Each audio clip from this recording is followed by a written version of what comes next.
They truly do magic. Choose. This water is hitting, I've gotta say. This water is excellent. I hope Gliola won't be too upset at that comment. But if he is, my apologies. Oh, wow. Speaking of apologies, a Min Min right now against Squirtle, the Pokemon trainer right now. Oh man, yeah, jumping right into it, we're gonna be seeing Vanity's own death, but going up against Crimson Azula from FreeFall. This is a bit of a difficult matchup if you can't actually jump in and between them. I feel like none of them really actually have that real speed to be able to get in on this. So a lot of Squirtles and Squirtles because he is so quick on cover. Very true, and because of that, they did switch into Ivysaur, and I don't know if the Razor Leaf might be able to do it, but so far it just looks like it's a struggle. Oh! Yeah, with that Megawatt to take the first stock, and already only 66% on the board. This means that Crimson Azura is going to get so much opportunity to just get so much back. Never. Wait. How did that make it back? Oh, that smash attack not going to be able to reach a platform quite yet. Sets up into the tech chase. And the great idea with that smash probably the neutral get up, but was a little bit too far back to be able to get it. So great idea, but just slightly dropped the ball on the execution. I like the way that Despa waited a little bit to try to get that up air. They have to be a little bit tighter following Crimson's drift. That was really good from Despa there, seeing that Crimson was going for the jump into the Megawatt, so they actually closed in, and because of that, they were able to get the Charizard up smash, and now it's not the worst of a deficit here to work with. Ooh, not going to be able to land too safely onto Min-Min Shield, but luckily Ivysaur just heavy is able to live that up smash, and again, Megawatt has been doing so much for Crimson to this. At the ledge, sometimes you just have to take those hits. Yeah, that Megawatt just hits so hard, it will blow your stocks up like it's nothing, and oh my god, it's already 24% of extra credit and counting as time goes on. Despa definitely wants to take this as soon as... Oh, no! What happened? I don't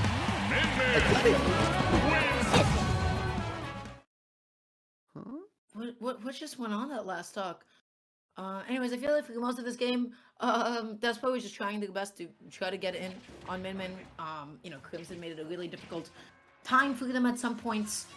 That's really the challenge, right? It's about how you can keep away the opponent as much as possible. And the biggest thing is like being aware of the spaces that you have to watch out for the Megawatt and not really try to jump into them too much. Or make sure your shield is too weak. So what happened this last talk? What's going on here? We'll have to see on the replay here. I think we're getting it right now. Okay, so Nair. Oh, okay. They used their double jump. I think they thought that they had another multi-jump. Yeah, you got it exactly. I think they had another multi-jump, and they tried to do like another jump Nair, but weren't able to get it. So, unfortunate that was the case. A pretty quick game, I've got to say. But yeah, that being said, that means already a 2-point lead so quickly. And that hurts so much, especially because Min-Min is one of those characters that can sort of just play defensively, you know? It really means that they're going to have to go on an uphill battle from here on out. Oof. Man, this interaction, the crew battle chat as well, is kind of killing me. Because Despa, after SDing, said, "What?" And Crimson Azura said, "GG's." And then Shake my hand. And then Despa responded with, "Yeah." Shake my hand. Shake my hand. Yeah. Oh my god. Good game. Yeah. Game. Yeah, game. Anyways, that being said, Crimson Azura is going to be taking a 3-1 over the Despa, going to be putting FreeFall into a 2-point lead already off the bat so quickly. Oh man, it seems like the next player that they have coming up should be Apple, the Steve? Is that, am I getting that correct? I'm not really sure who they tagged. Oh, wow. Apple top-aided Lunchbox last night. That's massive. Lunchbox is one of those really big online weeklies. It's really just Mega Smash Mondays, Xanadu, and Lunchbox that really just are the ones that get the most eyes. And because they get the most eyes, a lot of people want to enter in them. Yeah, for sure. Those are the ones that like it's got so many amazing players to be able to get top 8 in a tournament like that with that many people. That says a lot about, your efficacy as a player. That's huge. So really good stuff to them. It's going to be exciting to see them play a little bit. They'll be going up against Crimson Azuros. Still sticking with 2 stocks. Guys, I hope everybody in chat is having a lovely day. I was going to tell everybody to hydrate themselves, but then I realized how hypocritical that would be, considering that my glass of water is completely empty. And apparently chat is telling me that Apple almost beat Meister. Man, what is happening? That's wild. Game 5? What? Against Meister. I feel like those kinds of results really speak for themselves.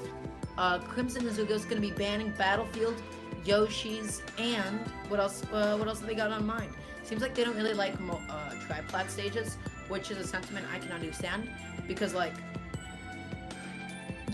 Miniman, you goals try to keep people away and limiting the amount of approach options that they actually have available to them. And on stages like Battlefield and Yoshi's, having all of those different platforms can really change up the way that you land. You can make so many mix-ups in your approaches. It can be definitely a little bit difficult sometimes. Against Steve especially, I feel like he's kind of the one to be controlling the pace at times as well. On those kinds of stages, he does an excellent job of platform camping as well. I wouldn't want to take Steve to Pokemon Stadium, to Battlefield either, okay? It's just not a good time. And there are also those stages that just have really good, material drops in general. Like, Kalos gives very good material drops. You get, if I remember correctly, a higher amount of redstone, iron, and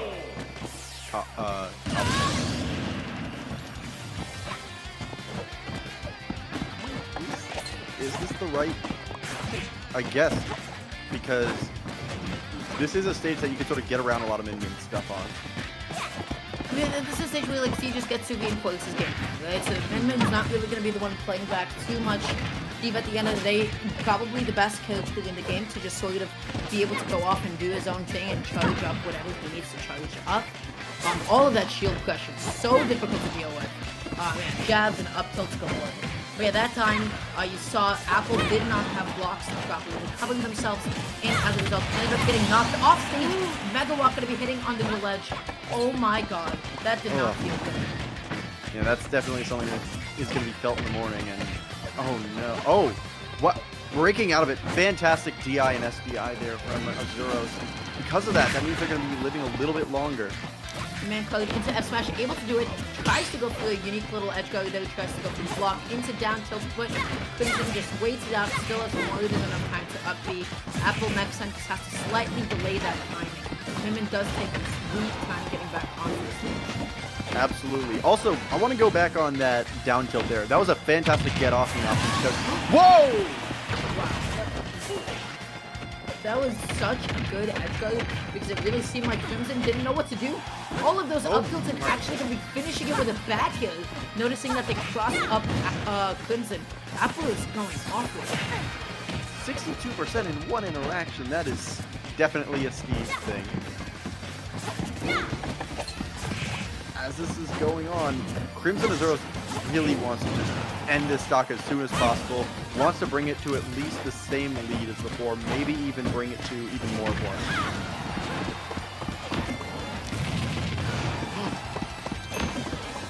That's actually one of the big things.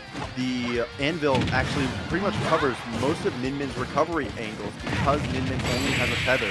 Yeah, only the tether going to be fully covered from the same direction, and up smash is going to be able to take it. Man, I gotta say, we're just speedrunning a lot of these games. They're just like, okay, man, we're in and out. We're gonna be down skis here. Yeah, that was that megawatt at the ledge is just like a bit of a matchup check at the end of the day. It's like, hey, do you actually know how to deal with this? Do you know, can you wait this one out in reaction? And try to drop down and try to re-grab the ledge. It's just not a pleasant position to be in the slightest. Using anvil to edge guard tether recoveries, I mean that's just like a Steve classic, right? Anybody with a tether recovery like that, more often than not, unless it's if we're talking about upbeat tethers, they kind of have to do it from similar positions. Yeah, that makes Steve such a difficult matchup for most characters. Although I'd say it's kind of a weird interaction. Belmont Tether actually goes through the blocks, for example, which means that it's a little bit harder for Steve to sort of mess with the recovery there. I wouldn't be able to go into it too much myself. I'm not really too sure on some of the technical mechanics in this game, but either way, really good stuff to Apple. They was able to quickly, well, not quickly, but started to break in that point difference, able to take out 2 stocks and only losing 1 of their own, which brings Vanity, or excuse me, what team did Apple just play for? Apple just did play for Vanity against Yeah. FreeFall there. Yeah, Vanity now has only a 1-point deficit, which is massive because any point deficit that you can lower, even by a little bit, is so huge in a crew battle, especially in the earlier stages, because you don't want the other team to really snowball that advantage over the course of the crew battle and make it like a 12-0. Yeah. The biggest thing is just making sure that you're holding onto the stocks as long as possible, taking out as many as you can for the opponents. And guys, with that being said, while we do have a minute before we do jump into the next match, we'll be seeing Thor, the Cloud from FreeFall, going to be playing. Guys, this tournament that you're watching right now, we have a couple of sponsors. We have MSM Online, one of the premier Wi-Fi weeklies, going to be happening every single week on Mondays at 5 p.m. PST, run by the amazing people at 2GG Gaming. So incredible production, awesome commentary, and free to enter. So you're going to get so much good practice. Please go ahead and participate if you can. Absolutely. And we also do have ANG Esports as one of our other sponsors. I actually sort of got my start, not quite my start, but it was one of my earliest commentating gigs there. And because of that, I was able to just grind that every week in addition to some other stuff. And in 5 months, I was able to get to here. And honestly, I appreciate G, the owner of ANG Esports, so much for letting me work with him. And they also do have the Brawlhalla and Dragon Ball Fighters as well on Wednesdays and Saturdays.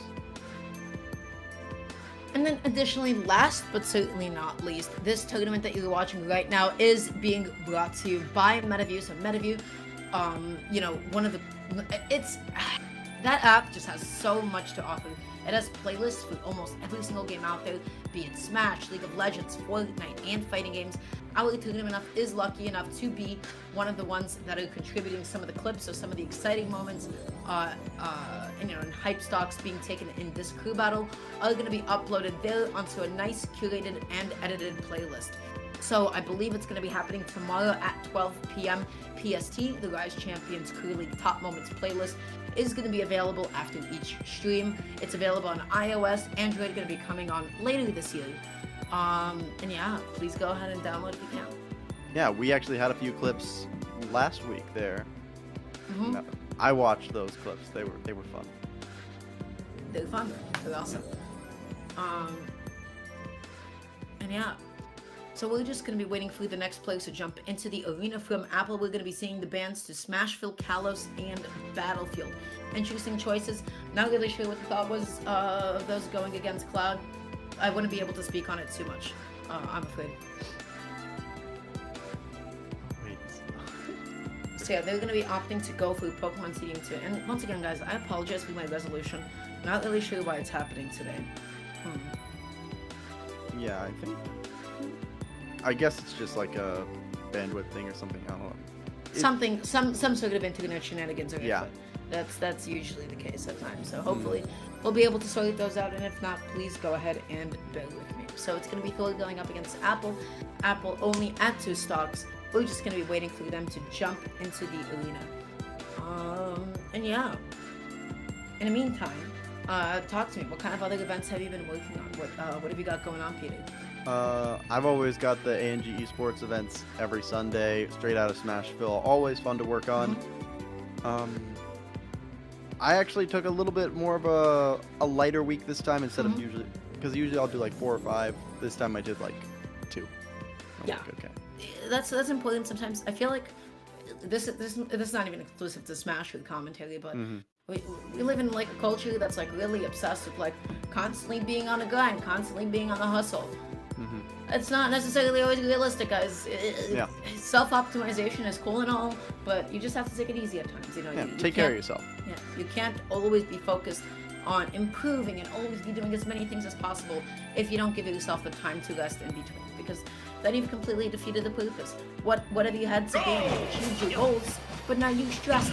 That being said, Apple gonna be SDing for the stock, and we are now jumping into the match.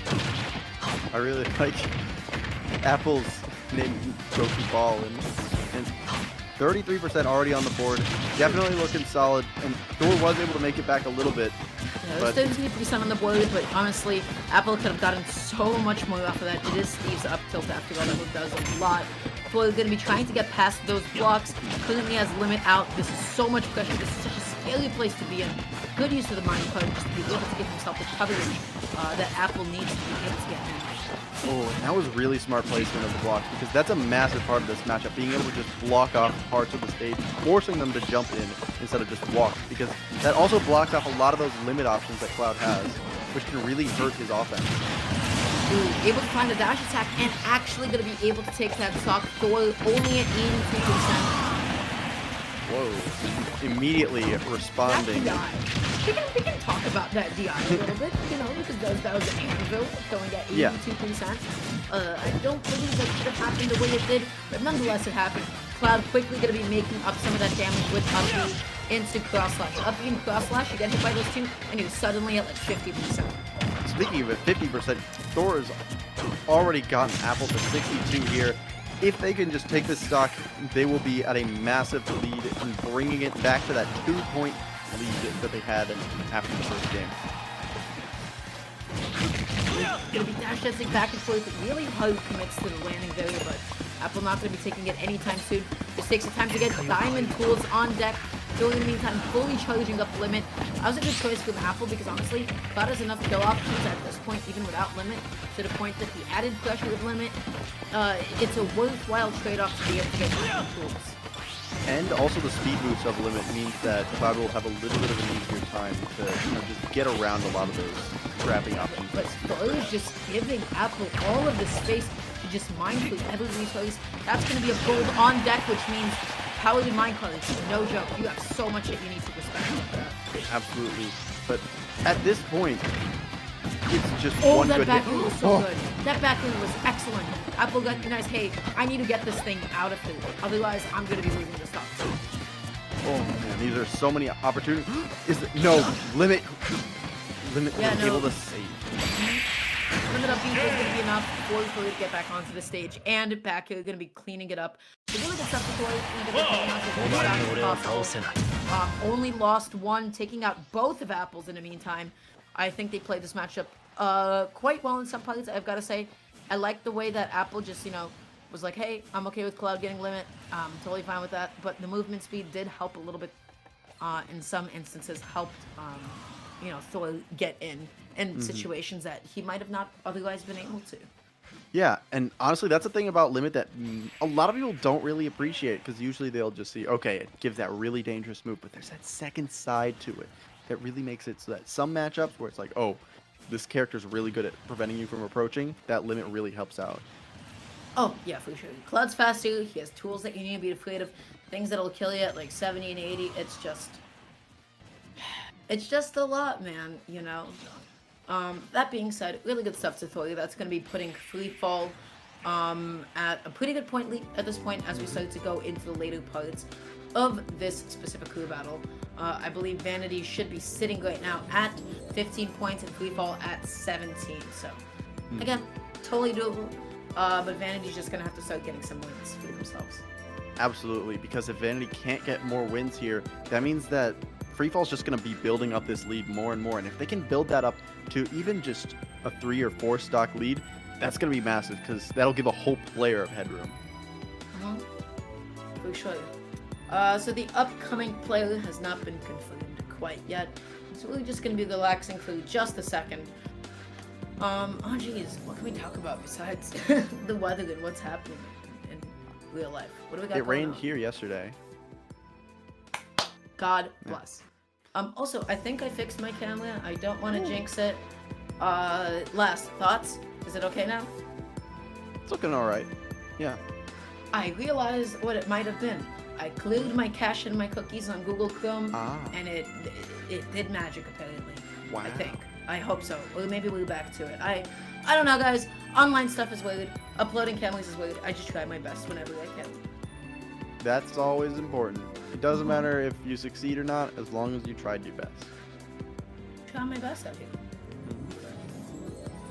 Yeah, we're just gonna be waiting for the next place to jump on in. We don't have any confirmation from the leaders quite yet. I guess we could start shilling stuff again. Guys, this tournament that you're watching right now, Guys Champions League, excuse me, is being brought to you by MSM Online. So MSM Online, one of the premier Wi-Fi weeklies, is going to be happening every single Monday, 5 p.m. PST, region locked to North America, trying to minimize a little bit of that lag, and you're going to be seeing some of the best players throughout the continent, including Mexico, including Canada. So please go ahead and check them out. Lovely people at 2GG. And we're also sponsored by ANG Esports. They have that Straight Outta Smashville tournament every single Sunday at 2 p.m. Eastern Standard Time. And if I remember correctly, they are actually not quite as region locked. So there's a lot more players from different regions that really get to show their stuff. And that's always big because, like we talked about with Oasis as well, just being able to get your name out there, especially to show those unappreciated regions, really helps out with your scene. Because sometimes we've seen in other games as well where one player from a region will just do really well and they're not even the best player from there. So it gives a whole new world to explore. And then additionally, last but not least, this tournament is brought to you by MetaView. MetaView is an app available on iOS, coming to Android later this year. It features some of the best playlists, some of the best moments from so many of your favorite video game titles. Smash Bros, you're going to be seeing Fortnite, League, other fighting games. This tournament specifically, Rise Champions League, you're going to be seeing some of the highlights, some of the best kills, some of the most exciting moments, all uploaded there on its own playlist every single Friday at 12 p.m. PST. It's a beautiful application, fantastic people that work on it, know them personally. They're awesome. It's an awesome app. So please go ahead and check it out if you are able to. Absolutely. I have the app right here, and we also are sponsored by Expand Dongman, a personal friend of both of ours, and very nice person, and always is focused on that grind. Really talks about that physical fitness because there is actually a link. Some studies have shown there is a link between physical fitness and mental well-being. So if you're, in a bit of a rough spot right now mentally, go on a walk, exercise. Yeah. I went outside today and I was like, damn, the weather outside kind of beautiful, man. It really looks nice out there. So please go ahead and do that if you can. Times are tough. They'll get better eventually. Pandemic, this arc of of the 2000s is slowly coming to an end, thankfully. So hopefully we'll be able to get some return to normalcy in just a little bit. With that being said, we have confirmed the next player that will be playing for Vanity. So Vanity's Apple going to be knocked out. Next up, we should be seeing Aquaze the Pikachu. It seems like they'll need just a second before they jump on in. From Thor the Cloud, we see the bans to Final Destination Town and PS2. I think I can agree with some of those picks. You want to be banning flat stages against Pikachu generally, because he can get so much off of neutral air loops and jump-ins, but leaving Kalos open, I don't know how I feel about that against Pikachu. Yeah, because also Kalos means that they can't really, that Thor can't really hug the stage, hug the bottom so that they can recover a little bit easier, because then that makes it a little bit easier for Pikachu to edge guard as well. Especially because the Thunder Jolt can ride the wall.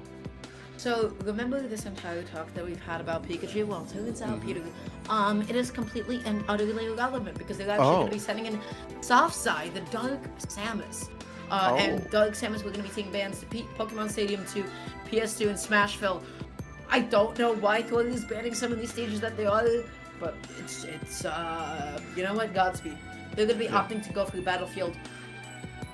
Yeah, it's a zoner on a triplat, They like their space and they like those platforms to keep themselves safe from jump-ins.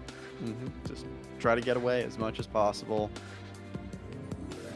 Also, guys, if you aren't following my lovely co-caster, Peter, at Peter__Eater, you should go ahead and do that.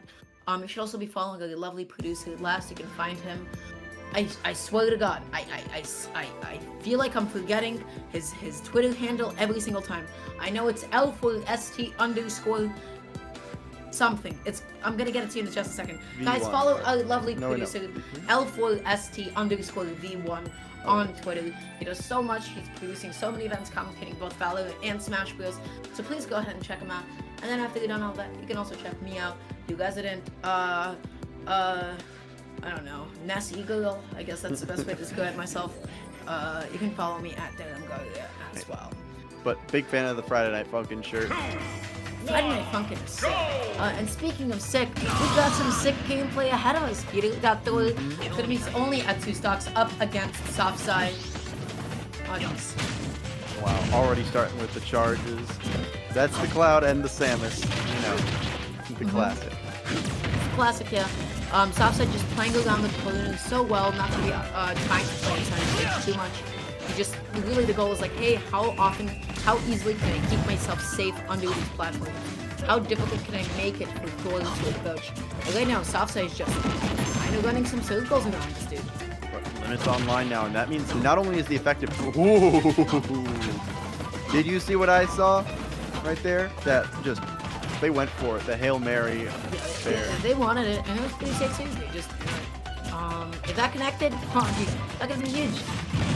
Wow, look at the way that Softside just playing the point. Thor saw the charge shots come out. They thought that they had an opening to be able to get back in, but Softside said, nope, double jump side B, and Thor ran right into it. Ooh, and this is big because Cloud has a more exploitable recovery, and we see it. Ooh. Yeah, Thor not going to be immediately snapping onto the ledge. The down B is going to be like slightly disrupting the timing, going to be making it as difficult as possible. Down tilt connecting out of shield. Softside should have been hit by that. That should have been either the defensive option or another button that's after that. I don't think down tilt should have come out.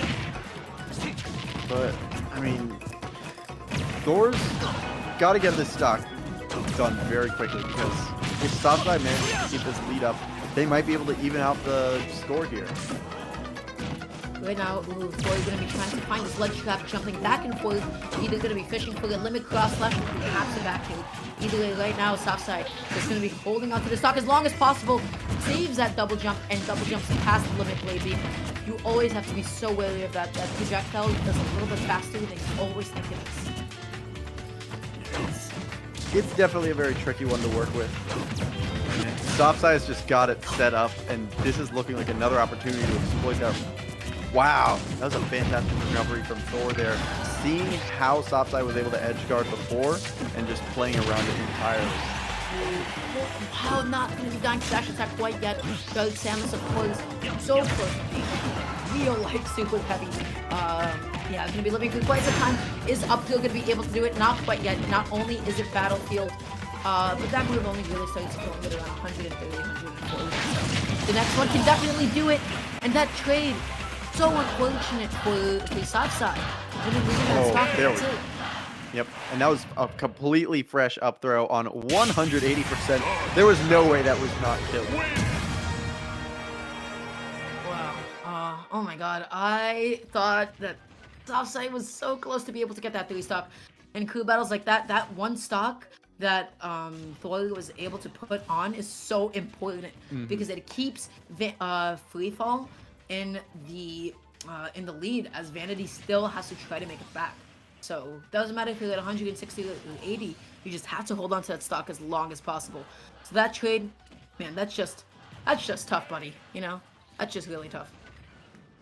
Yeah, and honestly, that lead has just been the story of this entire crew battle so far. Just holding on to that lead for dear life, knowing, okay, we can't give this up because as long as we keep that 1 or 2 point lead, we are still in a comfortable position.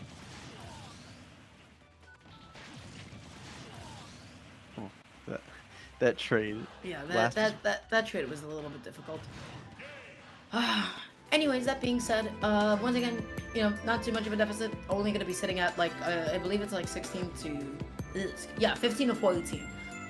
So they're still really keeping it close. Let's see if we have any confirmation as to who the next players might be. Wow, they're going to be setting in Mystic Zircon up against Softside, and that is a choice that I think is excellent. I think that's an amazing person to throw out there right now. Softside is, Mystic Zircon is definitely one of the best Isabels to really do it.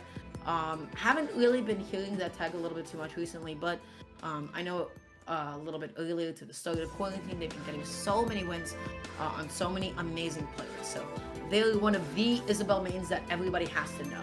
You know, when you think competitive Isabelle, you at this point you should probably think Mr. Zircon. So could be exciting to see how they're going to be doing here. Having the pressure of Isabelle's pocket is huge. You pocket a fully charged shot, you can do like down throw forward into charge shot, and they explode. Oh, they're like dead skis, you know? Combos into pocketed moves is always so funny to me because it's like, I know your move better than you do. It is literally, hey, you know all of this startup lag on your projectile? Well, I can just make it all exactly the same with pocket. So completely,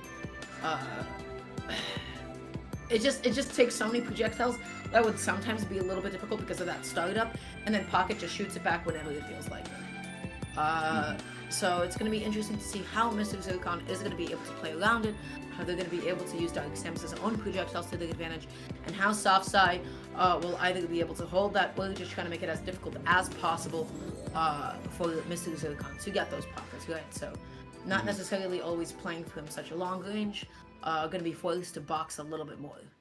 Absolutely. And Isabelle is one of those characters that has a lot of options for a lot of situations.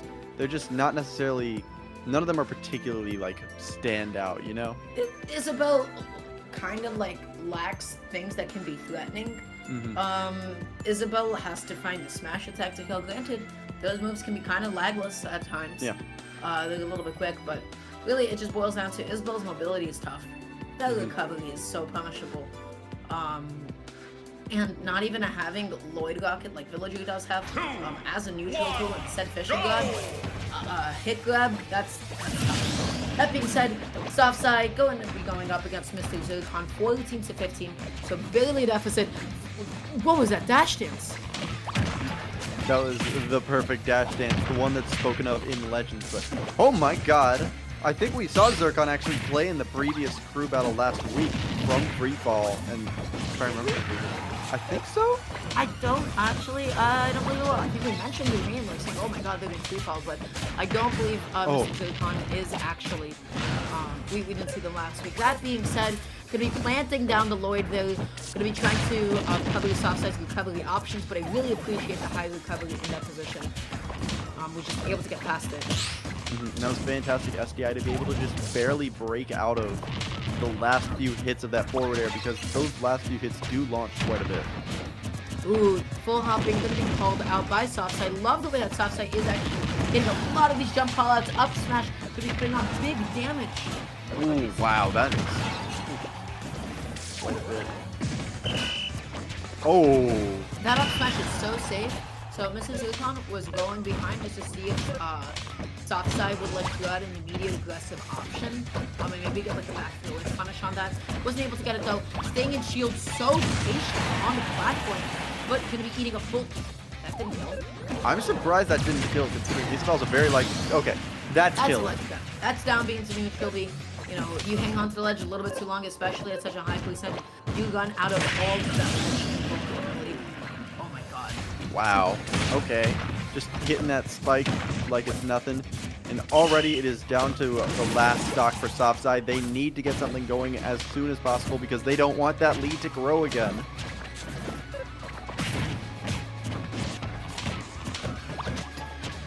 Oh my god, Mr. Zircon is just applying so much pressure onto Softsai's shield.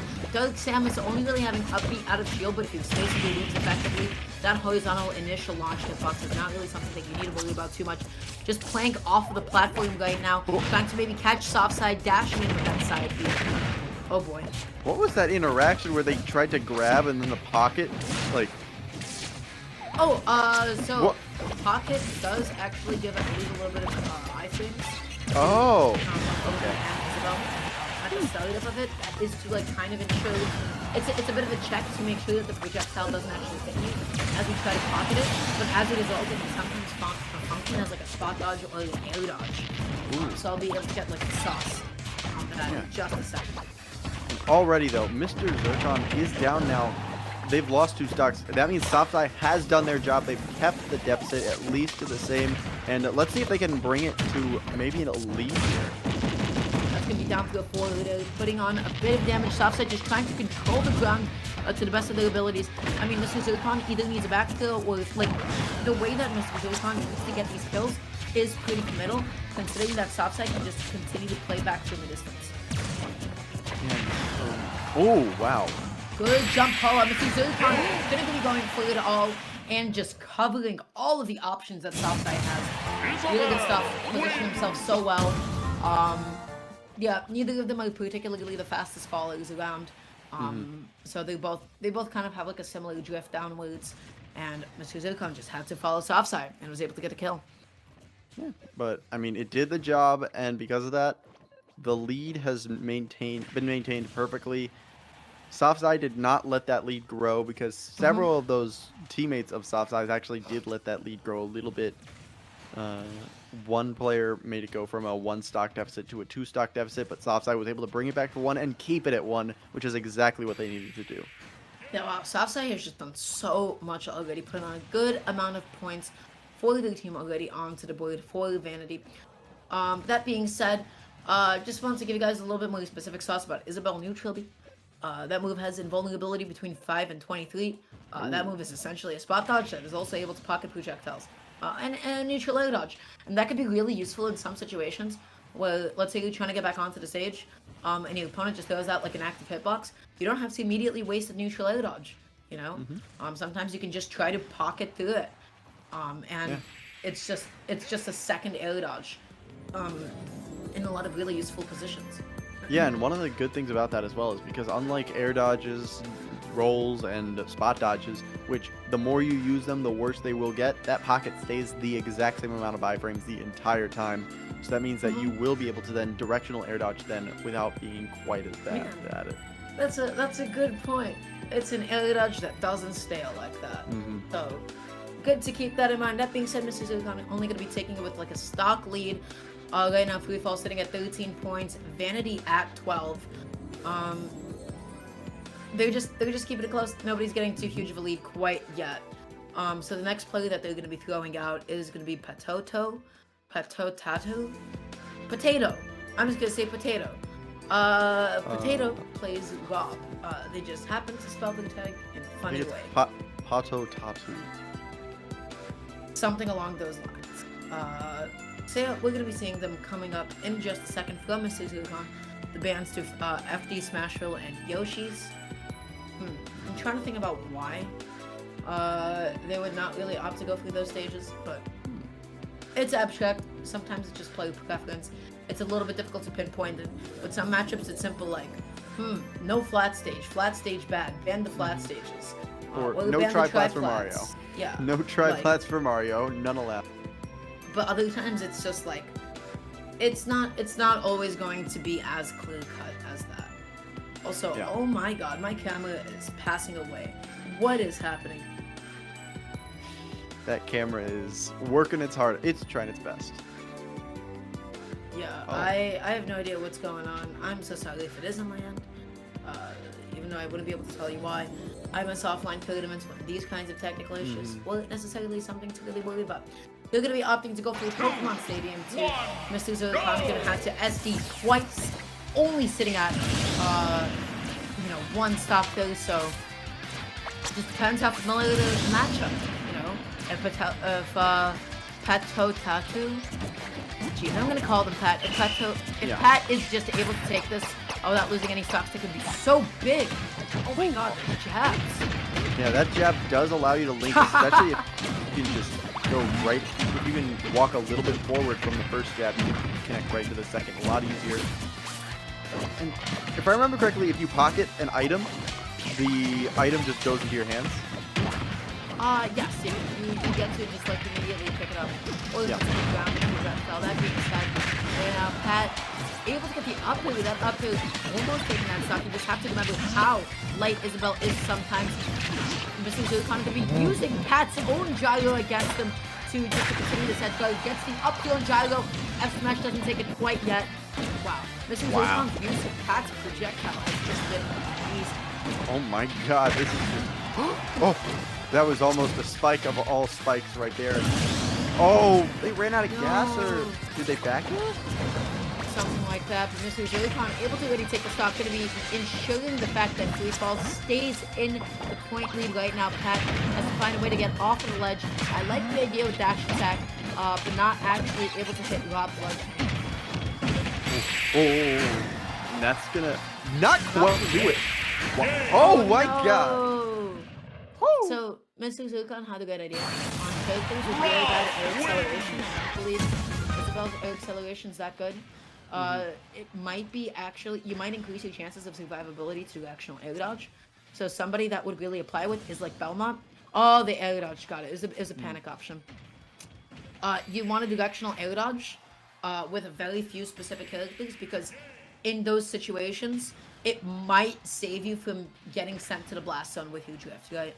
So that's what Mr. Zurikon was looking for, but they were just stuck in all that end lag, just sitting there, a sitting duck, just waiting for Pat to shoot the laser. And once Pat shot it, that's it. Nothing that you could have done. Yeah. And Pat was just had Zurikon right in their scope, just like. And that was excellent placement. That was a good angle. They were able to get the punish, so really good awareness on their behalf. But again, that's just going to be putting FreeFall at a 12-point lead. Vanity still sticking at 11. We don't actually have confirmation quite yet for the next player.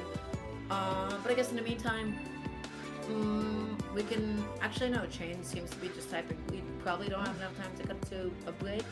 I don't know. What are thoughts, Felix?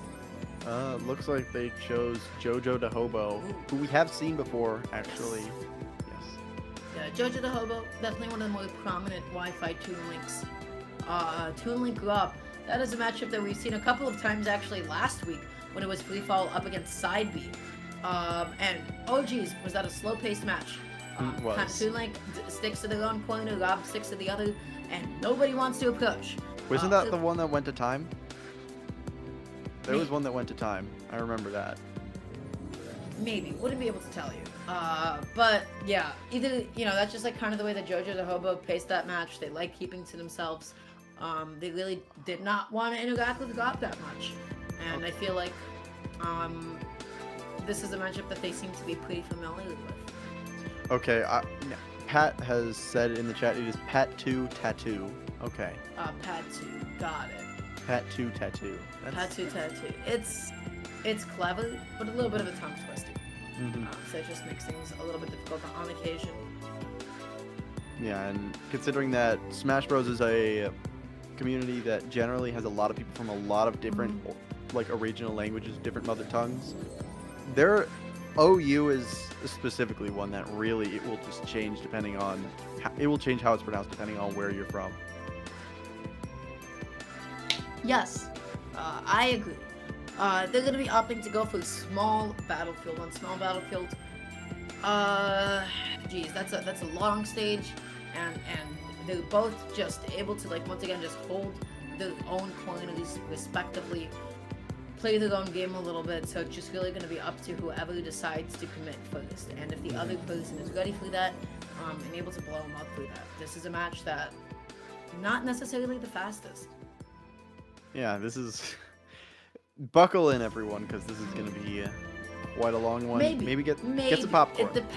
It depends. Okay, you're right. You're right. It depends. Wait a second. Yeah, it depends how it's actually going to be. That being said, you know, Mr. Zurikon just... 1, go!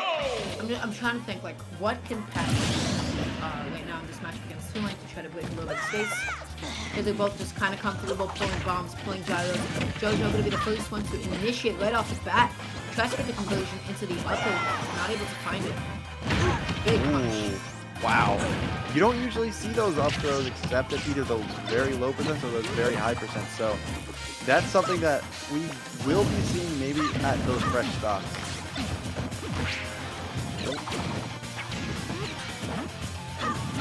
I don't know if being in disadvantage is necessarily the greatest idea for Pat to just stay at. I know there are some people, some players, sometimes some characters that really like to just stay at the ledge. Choose that. Like, nobody.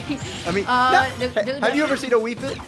Yeah, there are definitely players who can try to make the opponent uncomfortable with the unconventional options. But yeah, cornering yourself against Toon Link, not necessarily always the best idea. Going right into the lasers, JoJo just keeping Pat out right now. Yeah, oh my god, already bringing it to even damage. That is the power of Toon Link. The corner pressure there. It's really not about the fact that Toon Link has particularly strong hits because he doesn't.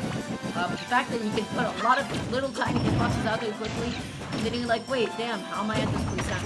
JoJo loved the way that actually can be implementing bombs, trying to stop Pat from stalling too much at the top. Absolutely, and that's one of the things that Robs really like to do, especially Pat Phil's Tattoo here, who seems to really enjoy just going up very high to try and avoid maybe a ledge scenario. Ooh, this could be the stock. JoJo had the right idea on catching the high recovery, but Pat just a little bit quicker in throwing out the button on time. JoJo with a gyro in hand, that is a lot of pressure. Immediately tossing it away though. Tries to air dodge past it, maybe in an attempt to grab the gyro as well.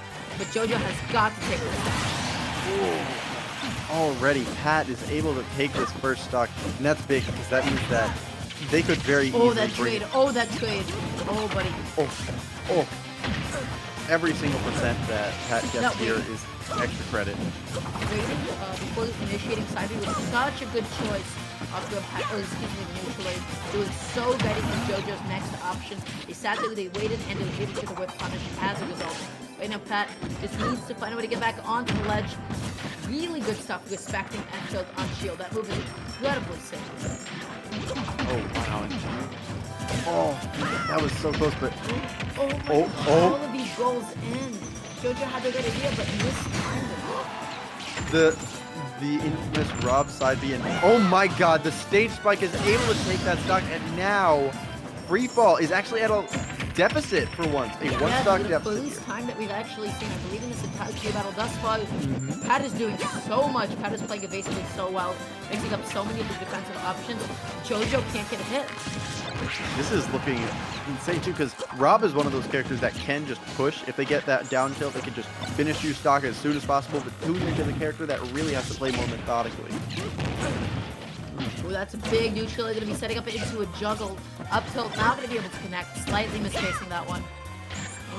What? The Clank actually saved Pat there. And oh, this is tough. Oh, this is rough, buddy. Oh, no. This is fantastic option coverage from Pat so far.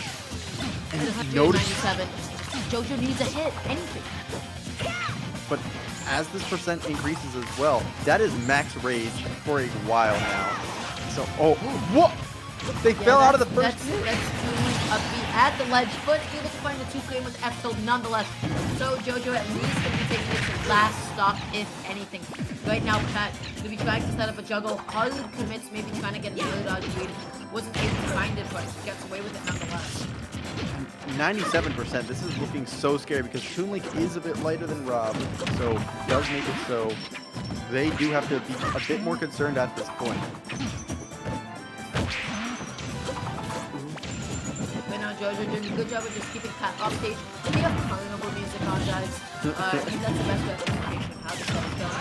2.5 minutes on to the clock. That's Toon Link at the ledge against Rob. Not a good place to be in, but Pat over-commits to up smash without actually having gyro set up. Wow. Oh, this is so scary. Trying to find a way to open Pat up, maybe get 1 or 2 good hits that might be able to take the final stock here to end the game. Wingy arms, Pat is fishing for them. Just flailing his arms into the air, not able to get it. Maybe just trying to lead a jump from JoJo, but JoJo slowly starting to make this comeback. And now, with like a boomerang forward, that could do it in corner at this point. Yeah, this is almost max rage as well, so that means that knockback. Oh, that's it. It was looking like a possible comeback there for JoJo the Hobo, but they weren't able to use that max rage to clinch it in the last moment. Ah, jeez. Yeah, lob side B at ledge, especially once you've at really high percents and it starts to cover a lot of options. It's such a terrifying move. It's able to scoop past your rolls sometimes. It's able to catch neutral, get up, not even dropping down is safe. It's a big active hitbox that you have to respect at times. So good stuff to Pat. Actually going to be taking the lead for Vanity right now for the first time that we've seen all night. But even though it's a lead, it's still a very small one. Definitely workable here for FreeFall. They just need to take that one last stock before Pat can really get a kill. Yeah, so that means the next player going to be sent out from FreeFall. We'll be able to get confirmation on that in a second. We're going to be seeing Hydra, the Palutena that they had last time. Not to be confused with the Palutena from New Jersey. This is a Palutena from Texas. So just making sure that you guys know that. Who inexplicably has a Byleth Twitter banner that they mixed me up with last time. So I'm not falling for it this time. I'm not upset. I'm just incredibly disappointed. With that being said, I would actually like to cut to a break for just a couple of minutes, so guys don't go anywhere quite yet. We'll see you guys on the other side. So take care. Remember to pog your champs out, and we'll be back soon with Pat going up against Hydra. Don't go anywhere quite.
Hello and welcome back, my big Pog champs this time. That's right, you've upgraded from little Pog champs to big ones.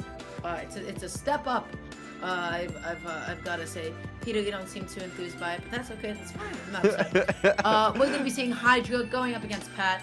Hydra, of course, is gonna be coming from FreeFall and Pat from Vanity. So Pat able to hold it down. Man, they were doing so well. They put up so many points for the team. So if they're able to get the stock off of Hydra as well, they're going to be able to take this lead and go all the way with it. But last week, we saw Hydra obliterate all of the gobs. In an all-gob crew battle, Hydra did so well. Yeah, Hydra was putting in that work. I would not be surprised if they're able to continue that streak here. Just, you know, just one or two Nair trains and just bring it home. A couple of Nair trains and then you keep them in the corner as Palutena. You just gotta flip a coin with down tilt sometimes. Down tilt at the ledge, back hit, grabs. Hydra was able to do it all, and we saw that so much last week. Hydra really has excellent quantity pressure. They're able to keep you there, they're able to keep you off stage and a disadvantage for a long time. They're gonna be opting to go for the town and city, so it's really up to Pat to find those high recoveries without always necessarily going back onto the ledge. Absolutely. And all right, they're getting right to it, but Hydra's just standing there, just standing there menacingly. Wait.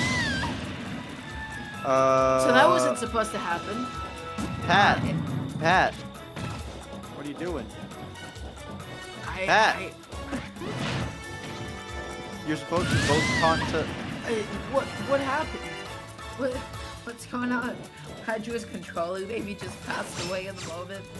Yeah, they're just doing the next game. I guess they didn't want any time to be wasted there. In terms of it might have been that... Because it is Rob. You never know when they just want to play a 7-minute game. Yeah, Les, can we get the replays on that? Can we get the replays on the songs? No, it's funny. Get it? Because when that happens, it's like, haha, they got 3 stock. Haha.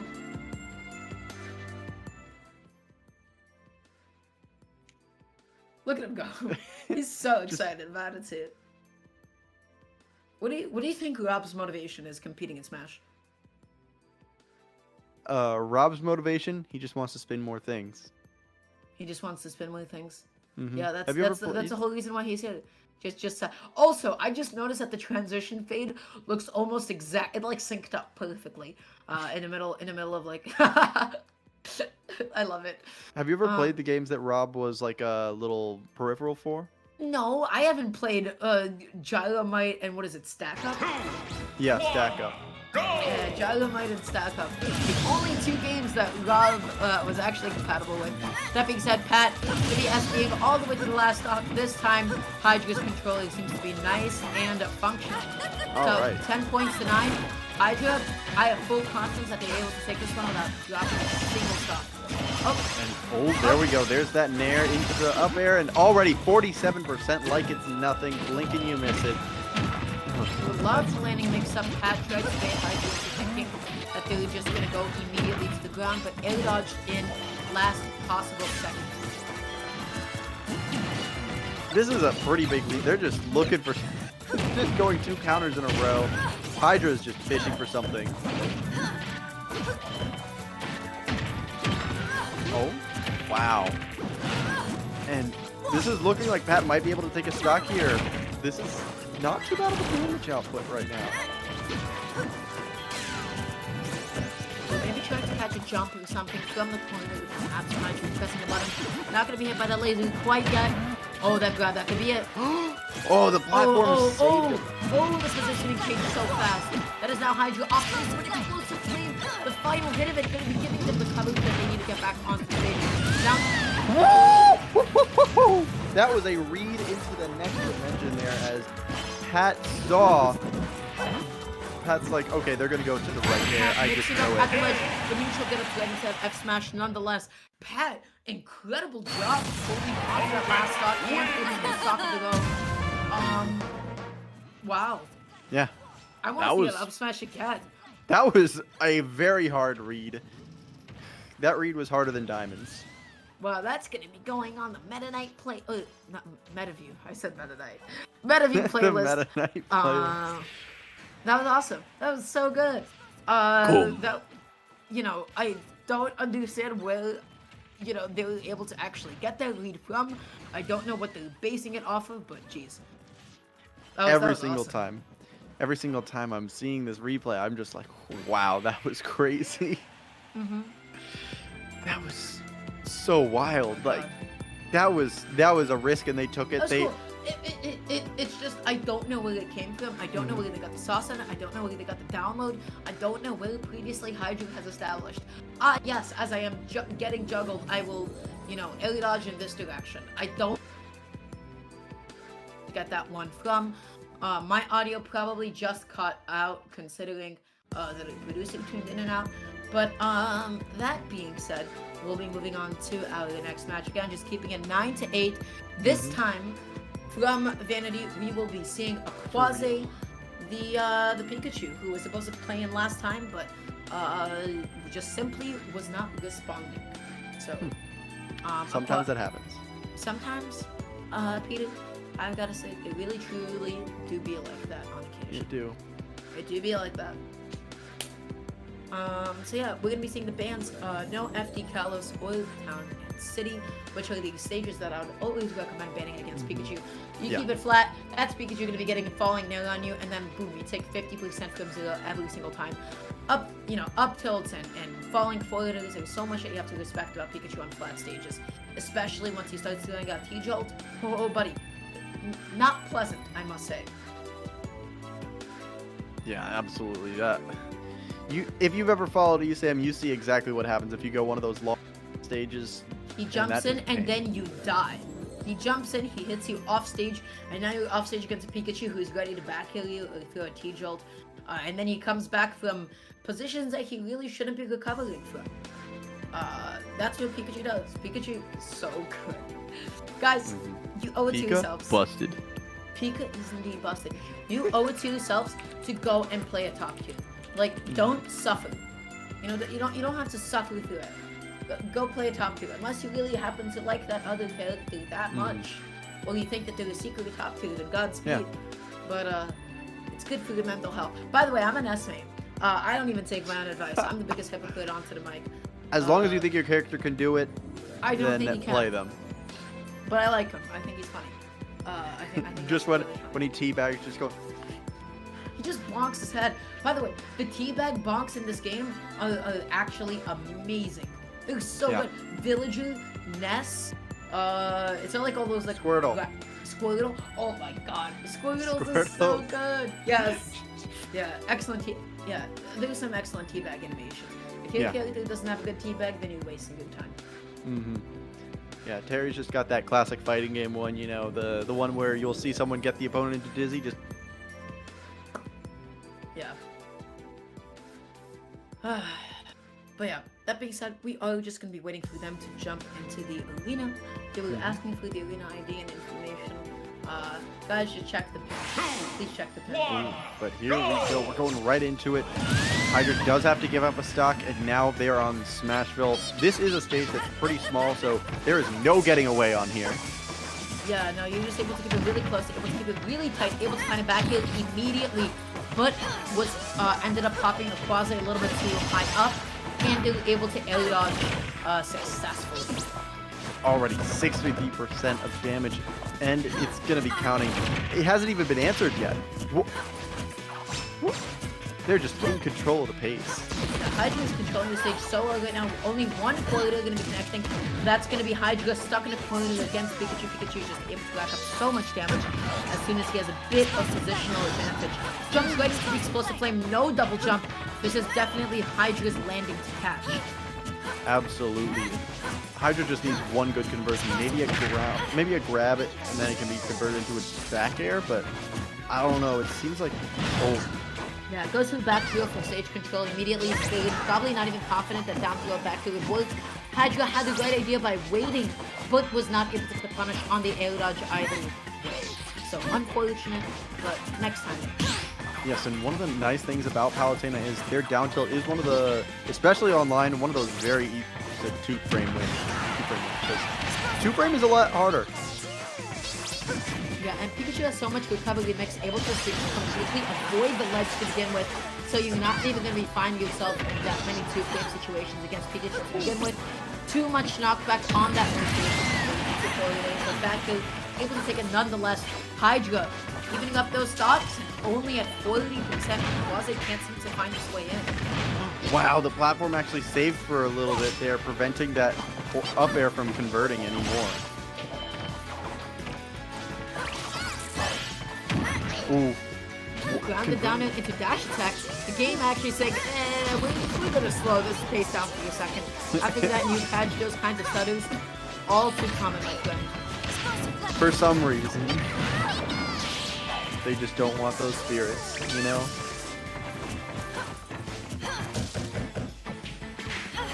Oh. Hydra just needs to find a way to get off of this corner right now.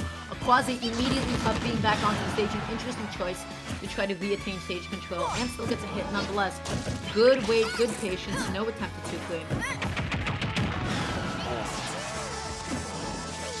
Quasi does have a bit of a lead, but Hydra did start with a stock down, so Hydra just needs like one good connection here. That was to such a convert. good mix-up. Hydra just kept on going for shoulder hop aerials, shoulder hop falling aerials, and then was able to just catch a quasi off guard with a double jump back. Excellent stuff to that. Spoiler, not going to be able to do it quite yet. Falls out of Pikachu Spoiler. The multi-hits on that have a little bit too much knockback. Sometimes we're also able to kind of SDI that just a little bit.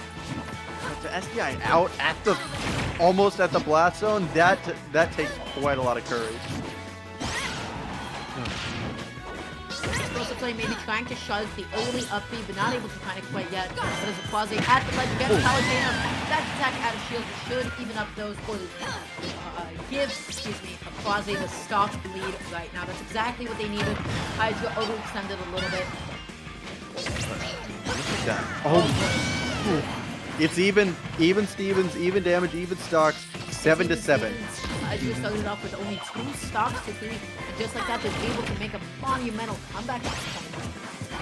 Absolutely. And this is the power of having such a good character that we talked about earlier. Just pick a good character, and you may have things like this happen.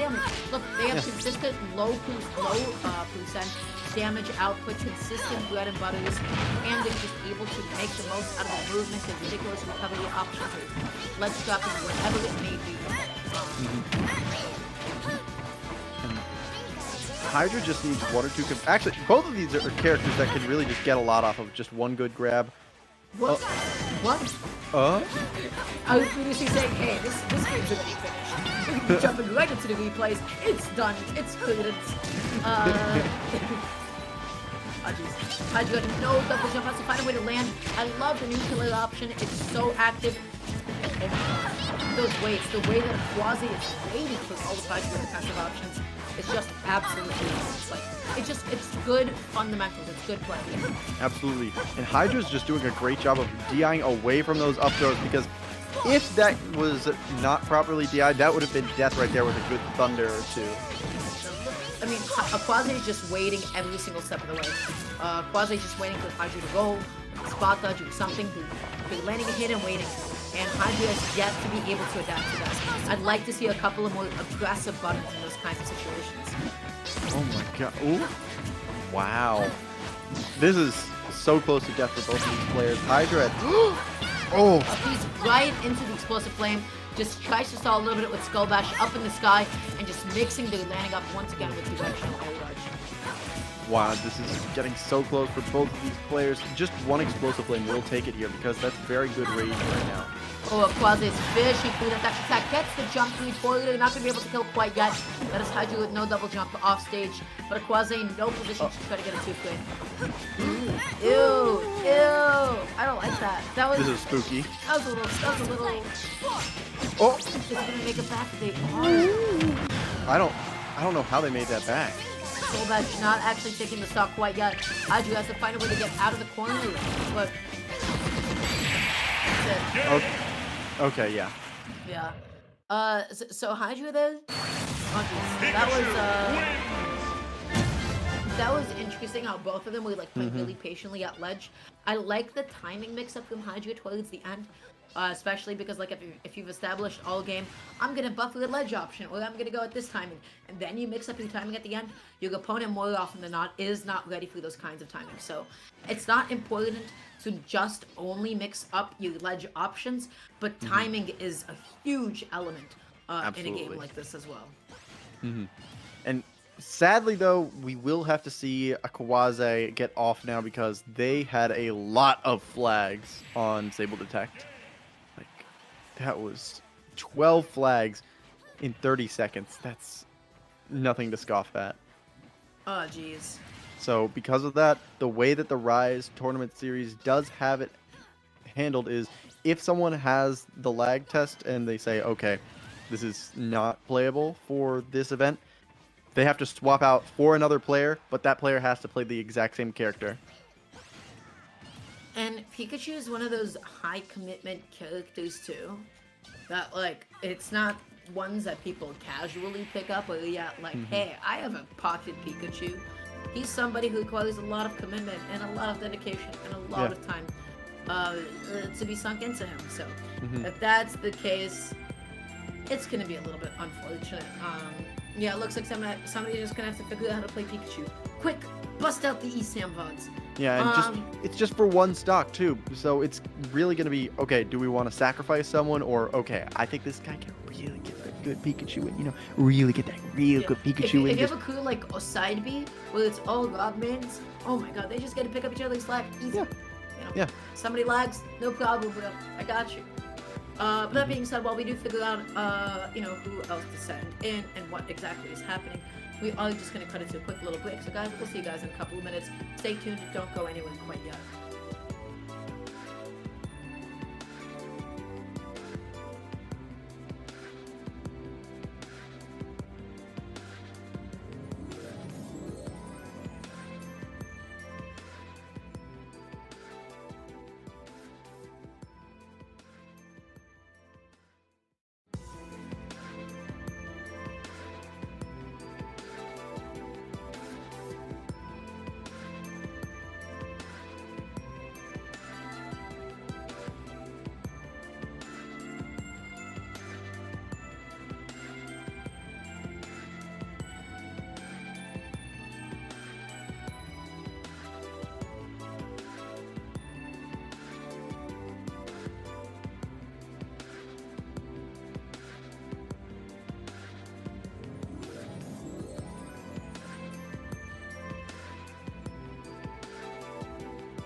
I will produce it. I just hope you guys. I need to tell you this. I will produce it as we're signing back and said, "Welcome back, our little pod champs." So basically, what I'm trying to say is, the disease is spreading. The Nya disease already spread The in the Nya disease, commentators yeah. chat. Yeah. Like Skiff got that too. Oh, my power, my influence, Peter. Yeah, it was. I am powerful. Anyways, that being said, we should now be seeing. Who should we be seeing? It should be the replacement, the sub for Aquaze. Gonna be going in with Pikachu as well for themselves. And yeah, I don't actually. The chat is moving a little bit too quickly. I wouldn't be able to tell you who's actually jumping into it now, so we'll know when the game actually does begin. So in the meantime, we can just probably. I don't think we have time for announcements either, guys. You should be. Oh.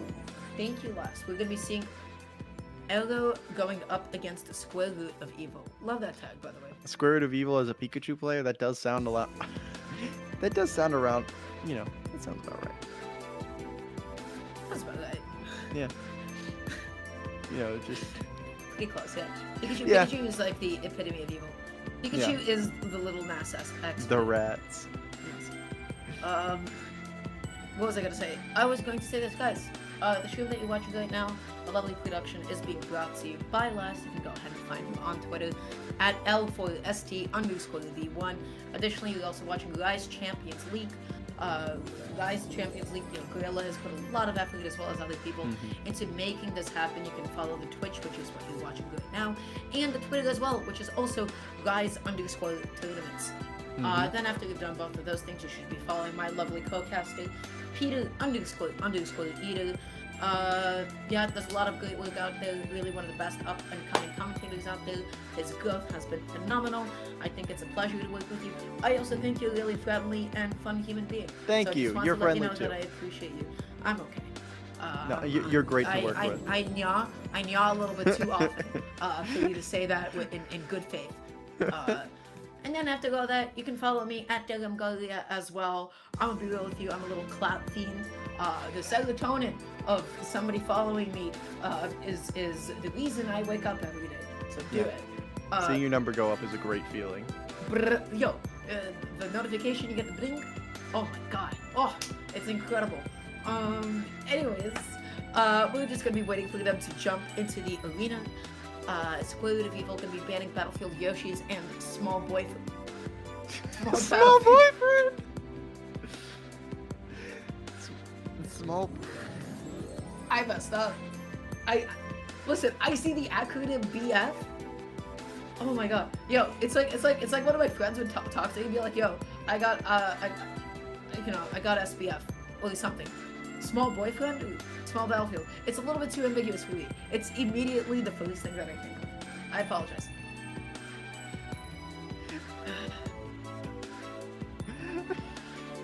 I'm sorry. I'm glad you can find some enjoyment from this, but I have nothing but like distraught. Small Battlefield is the character on your shirt. Yeah. That being said, Square Root of Evil gonna have to SD2 of the stocks. Pikachu loses Incineroar under normal circumstances. This matchup is pain and suffering for Incineroar. He suffers quite a bit, but Square Root of Evil, I don't really know if they play Pikachu like that. Yeah. I mean, with a name like that, I honestly wouldn't be surprised, but oh my god, that's 2 hits from Incineroar and they're already at 41.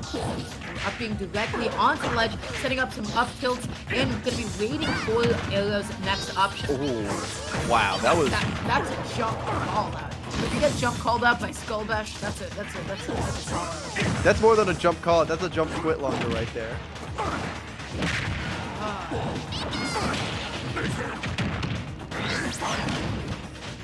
Right now, Evil just tanking on the ledge a little bit, could be mixing up the ledge options, forcing Elliot to overcommit to something a little bit too soon.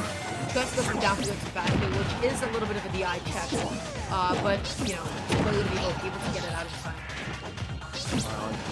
I mean, 91% Pikachu is a pretty light character, so just a side B at the ledge will kill. Even an up B might kill at ledge. Yeah, no, really just about anything you do to Incineroar. At this point, Pikachu is so... Okay, last... I'm gonna need a replay on that. I think you're really not. At your opposite, and that side, you can extend explode to the other side. I'm not gonna be able to take it quite yet. Hello, Wow. Oh my god. That forward air to take it, and it is back to even stocks now, 6-6 for FreeFall and Vanity. This is neck and neck right now at the very last hour. This is scary for both of these teams. What? Let's can we run that by one more time? Can we take a good look at that? Just an attempt, and then that. Why? That didn't grab. I think it was because it was God. a little bit in the air, a little bit in the air. No, no, no. It's because Pikachu's a little tiny, pathetic baby. That too. Pikachu's a little, you know. Oh, you're right. Pancake. They didn't even jump. They didn't jump. They didn't do anything. They just down it. I mean, they back air. Uh, Imagine if every character, if landing back air was just a safe move that could not get hit. But Pikachu pancaked that, no syrup. Wow, that was disgusting. That was disgusting indeed.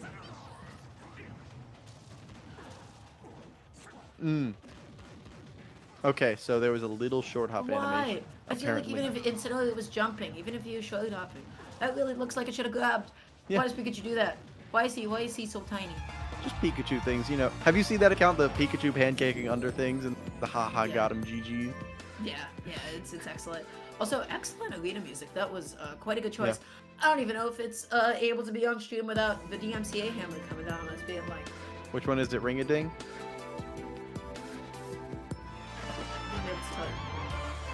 Oh, the Castlevania music. Okay. Yeah, I think Castlevania is a big no-no. Is it? I know the Street Fighter music is usually completely okay. They completely allow it in like just random YouTube videos about Street Fighter. They just use it. Yeah. They don't care. But yeah, we're just gonna be waiting to see what happens. Blue Jay gonna be opting to go for small BF, small battlefield. Short King. Short Kings, guys.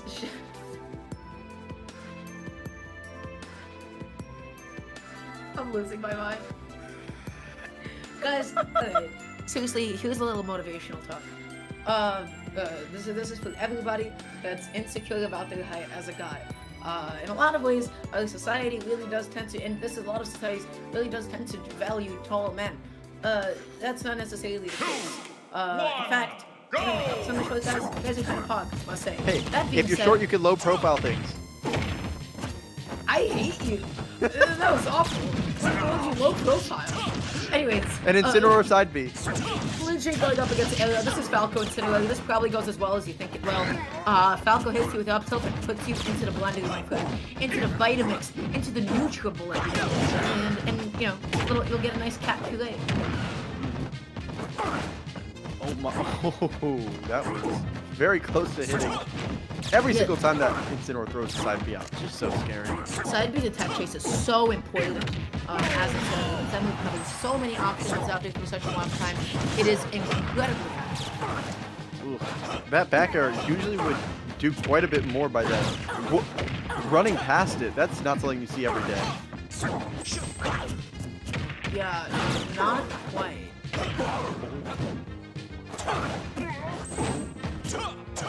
And honestly, this is kill percent for both players. Oh, if that were a little bit close to the ledge, that would have been the end of the stock. Ooh. The dash attack killing at that early percent. Yeah, that's insane sometimes. That's what he's doing. They're fishing a little bit too hard for you. That means he'll be instantly so slow. And especially because it was that front hitbox, he was a little bit more vulnerable than he normally is. That was just unfortunate. Absolutely. I mean, look at this. Wow. Just in the matter of 2 hits, able to bring it to 31. Meanwhile, Falco is one of those characters that really has to work very hard to go for those very long combos to get some damage in.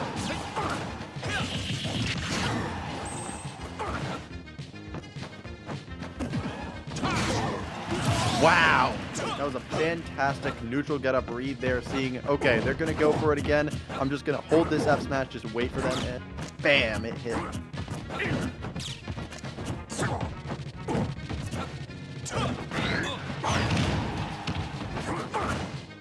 Oh, wow, but it looks like Arrow is just having trouble bringing this back because they only got those 2 hits on that previous stock, and at the moment, it's just looking rough because Blue Jays got 72%, and that was after quite a lot of strings from Arrow. They're looking very pretty right now. Oh no, and that's going to be...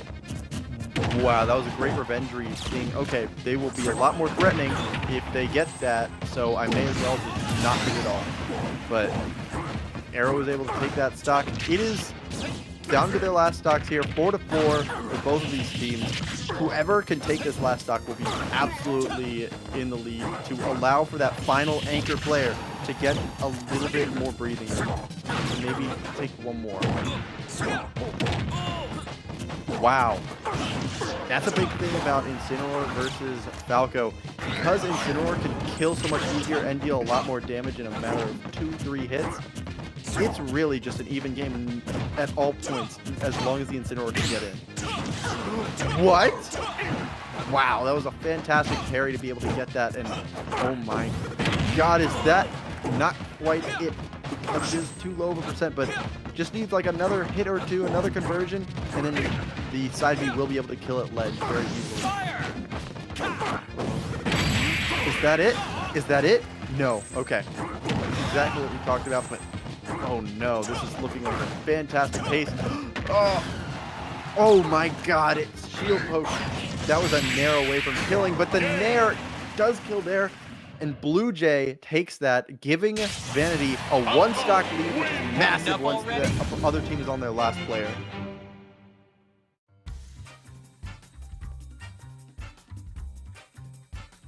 And thank you all right there for just seeing that game. We are going to actually go to a little break right before the anchor match.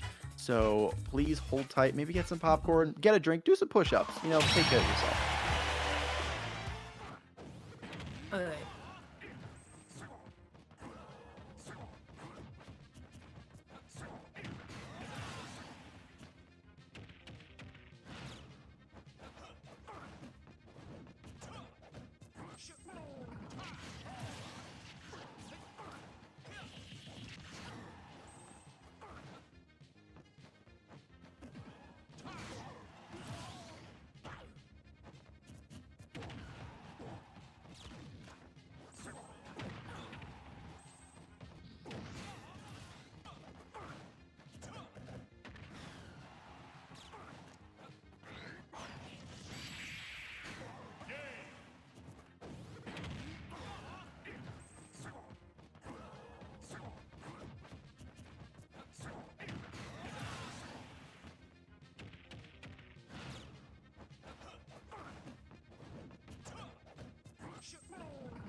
You know what? I don't even want to read that one out loud. I'll produce it. You know what? No, I will say it. Hello, guys. Welcome back to Guys Champions League. I'll produce it before we went live. Once again, just said, Pog Champs are champing. Yes. Last, I will no longer be shouting you out or you Twitter, because that was straight up awful. It will only be CAG shoutouts from now on. Only CAG shoutouts. Guys, please make sure to follow CAG3000, one of the best TOs to do it. You can go ahead and follow him at CAG3000, C-H-E-T.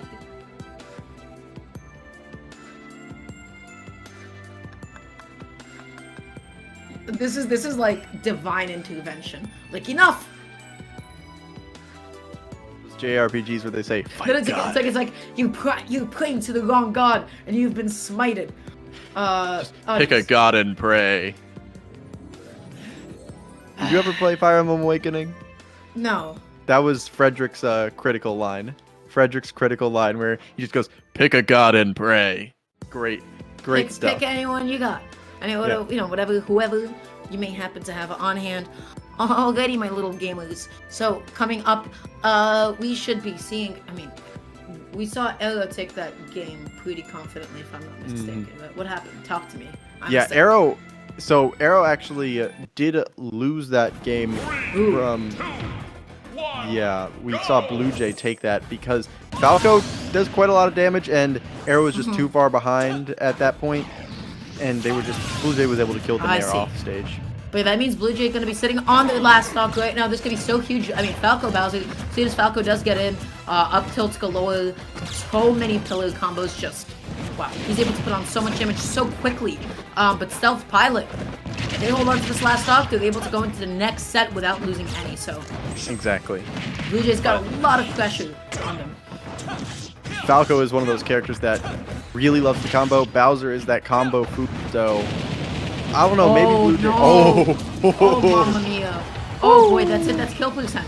That's kill percent. Yeah. Oh my god, that almost killed. Oh. Yeah, not going to be able to do it quite yet. Kala still pretty relatively high ceiling, gets the back to for a bit of stage control. Blue Jay tries to get the down air, wasn't able to find it the first time. It seemed like they had the right space and the timing, but that's it. That's it. Wait on. Wait on, skis. That's Stealth Pilot for you, just taking that stock like it's nothing, and it is 3-3 here. Our final players of the night for the, or not for the night, for this match, because we do have another match. Not Dar and I will not be commentating it, but there is another match, 9 p.m. Yeah, at 9 p.m. we're gonna be taken over by both Psy. Not usually we have Pride on the mic, but this time we're gonna be seeing Psy coming up on a mic alongside Skiff. But guys, we do have exactly one more 3 stock set ahead of us, so we got some gaming to do, my friend. We have nowhere to dip skis quite yet. Let's go ahead and take a nice little look and see what's happening. Coming up, we should be seeing. What do we have? What do we have going on? It doesn't look like we have player confirmation quite yet. Yeah, I don't quite know, but we did see Stealth Pilot last time as well. Sort of just clutch it out, you know. One of those players who's really good. I really like the Aggron profile picture that they have in Discord. Aggron's one of my favorites. Aggron is such a cool Pokemon. Yeah. He's sick. He's a sick mon. It looks like they're gonna be getting Raikou the Saiku. I wouldn't be able to tell Raikou the Psycho. Yeah. Raikou the Saiku.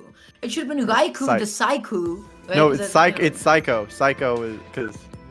I guess it was Raikou, right? Yeah, Raikou the Psycho. Yeah. I thought it was gonna be another Pokemon reference. Also, shoutouts to Raikou for having the Skype linked in their Discord profile. They have that? That's a thing? I have never seen that before. That's a new one for me. So shoutouts to Geico for holding it down. Listen. Skype was the place. Okay, I have met many people from Minecraft when I was in like 5th and 6th grade on Skype. I used to have it as my profile picture on Skype, or I think I still do. I haven't used Skype in a while though, but the profile picture was my dog, and then her eyes were just flashing, just. Skype was quite a time, man. That's a little bit nostalgic. You had one Minecraft girlfriend last? You're not telling me you had multiple on Skype? Wow. Are you faithful? Faithful last. Well, you could be faithful and have, multiple Minecraft girlfriends. Come on, Yeah, Les. Get with the exactly. program. It's called. I was about Say to. it. Polyamory. Anyways, The Minecraft rotation. The Minecraft rotation. oh my god, I hate to hear it. This stream has become so unbelievably cursed.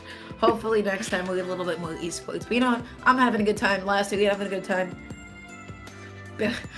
Barely. Okay, last, I see. That's fine. Yeah. Oh, so Geico is gonna be the Me Gunner, actually. We've seen them before. Oh. Me Gunner Bowser. Is that how we finished off a crew battle? I feel like we finished off like week 1 with that, if I'm not actually mistaken. No, I think we finished that. Yeah, week 2 actually. I think Something like that. Yeah. Something like that. So this is definitely a matchup that I think it was Focus Pilot specifically who did do that matchup. So Focus Pilot is a player who's very familiar with this matchup, but it is a bit of a different moveset. It's 3-3-3-2 instead, and the neutral special 3 is grenade launch, as a lot of people do. Stealth burst is the side special 3, so that's one we saw come in clutch quite a bit. You have the sauce on deck. Excellent stuff, Peter. Oh, arm rocket and bomb drop. So they're going a lot of bombs. Yeah. Really, it's just like all these options that's just like, hey Bowser, I'm gonna use you to keep out for a little bit. The real key is like, how can I get in as fast as possible? How can I, use my neutral B and deal 50% because I'm Bowser, and then hit them with a 40 and now they're at 70, and then ledge trap them and they die. That's the Bowser game plan, baby. It'd be like that. So, me gonna keep him away. Bowser gonna have to find a way in. Pretty standard traditional zoner versus I don't feel good calling Bowser rushdown, but I guess so. Right, zoner versus rushdown pacing. Grappler. It's grappler. Grapplers, okay. It's kinda, but the way that grapplers work in other fighting games, I feel like, I don't know, I feel like we don't actually... That was a little fast. I think DDD is probably the closest we get to Incineroar. Very slow, very heavy, maybe. Command grabs, just... Yeah, but a lot of his gameplay doesn't even evolve around. I don't know, it feels strange. And he's got a lariat, just like Zangief. Yeah. It's just the way that they actually pace, and the way that they actually pace their matches and approach, and the kinds of 50-50s that they set up. It's not really I feel like it is pretty dissimilar to how a grappler would operate in a regular fighter. From what range should they jump in and mix? It's we don't have that. One of those big things about grapplers is just instilling fear into the opponent, and when I play against Incineroar, I am terrified. Good. Well, if you're terrified, congrats, they win. He's he does so much damage, he does so quickly, he kills you at any percent that he wants to. But at the end of the day, you just have to really abuse the fact that these kinds of characters, they're big, and more often than not, they have exploitable recoveries and they're slow. And that combination, that combination of all three means A, they get camped, B, they get hit off stage, and C, when they do get hit off stage, they die. It's tough. You gotta be constantly on top of it, but once you are in, my friend, you put on the damage. So we're just gonna be waiting for them to jump into the arena. They're gonna be opting to go for the final destination. Interesting choice. Okay. Actually, no, that does make sense because Focus Pilot is a Bowser. That means there are no platforms for Bowser to Koopa Claw you onto. Yeah, no platform extensions, just gonna mean that Me Gunner might live for a little bit longer. Like the stage show, it's kind of cute. I love this stage. Great music, great background. Yeah, so now we're just seeing Stealth Pilot. They gotta find those jump ins, and Geico is just playing at such a comfortable range and keeping Stealth out. Oh man, Geico. But there's that Koopa Claw we talked about, 22% from one hit.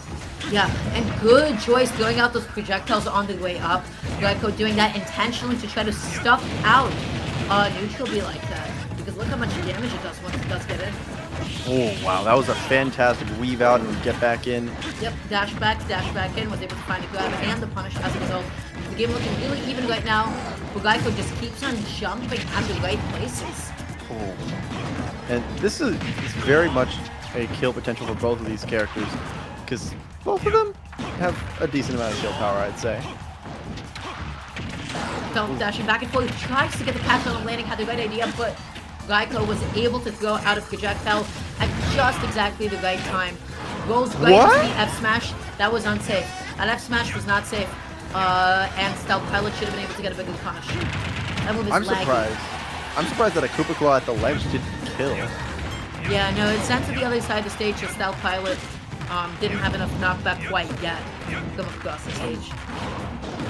But, yeah, there we go. That's just Bowser saying, shut up! Stop Yeah. it! He says, I've had enough. Meegana returning the favor, just going, okay, we are back to even stocks at the second. This means that it's 2-2, pretty much dead even at the moment. Ugh. Ooh, that's the side gonna be putting on a good amount of damage. Interesting option just to land immediately, but now look at them getting stoned out from across the stage. Geico just... Oh, this does not feel good. Yeah, this is just a wall, and how are they going to get through? Using the ability, a good way just to extend the hitbox off of one of your gunner's projectiles. You have to be able to mix up your approaches. Sometimes you shield it, sometimes you hit through it. But yeah, now how do you get back onto the stage? That's the challenge. Oh my god. Wow. Making it through, but... shield break! Woo! Shield break F smash, baby. Geico got caught slipping just once. And now going to be sitting on the tournament stock right now. Had the right idea with the up air, but what was that? Oh my god, this is the stock for the team right now. And Stealth Pilot is going, I'm going to try and break it as soon as possible. Oh. I like the idea with landing with the up B, maybe hoping that they would have enough shields done with the projectile. But weren't able to get it, lands right into the down B. Wow, this is looking difficult. Yes, very difficult indeed. Oh my god. Oh no. That's the Koopa Claw. Is that going to... No, not quite yet. Does a lot of damage, does a lot of knockback as well with the next one. Definitely will be able to take it. Planking on the ledge, that's the good grab. How do you get out of the corner against Bowser, especially when you don't have fast buttons? My god, that is so much damage. Yeah, and that's... jumping. Yep. That's an air-to-air there to take that game and take the final stock of the entire match. FreeFall is your winner tonight against... What is it? Vanity. Against Vanity, yeah. Yeah. At the end of the day, this kind of boiled down to a pretty unfortunate match. Oh, not excuse me. That's something about to say. Stealth was able to do really well despite the matchup. They were able to find the jump-ins, and they were able to extend their hits in a lot of ways. I feel like there's a lot of commitments that Geico went for, especially towards the end, when they were fishing for a kill. They try to get kills with up air off of jumps. They try to get kills off of F smashes in places that they shouldn't. And you know, Psycho was like, hey, well, not Psycho, excuse me. The name Stealth Pilot. Stealth Pilot was just able to say, hey, that move's incredibly unsafe on my shield. Hey, why are you landing like that? You know, didn't give Bowser enough respect on some buttons. Overcommitted, and as a result, got kind of, you know, blew up for it. Yeah, and Bowser's one of those characters you can't really just land on the shield against, because that's one of the strongest out of shield options in the game, you know? He has up B and side B. He has up B and side B. He has side B. He has a command grab out of shield that's that fast. He has, you know, side B is frame 6. No reason for it to be as fast as it is, and it's big, you know? And he can do it in either direction because it's a command grab, right? So he can immediately be reverse jump out of shield. Additionally, he also has up B. You know, what are you doing against Bowser out of shield? But that being said, guys, that is going to conclude FreeFall up against Vanity. Vanity going to be taking the L for today FreeFall with a 2-stock lead. So now I guess we will be signing off, guys. This is Rise Champions League. So for those of you guys that don't follow this tournament on Twitch, you should go ahead and do so. It costs absolutely nothing to do that.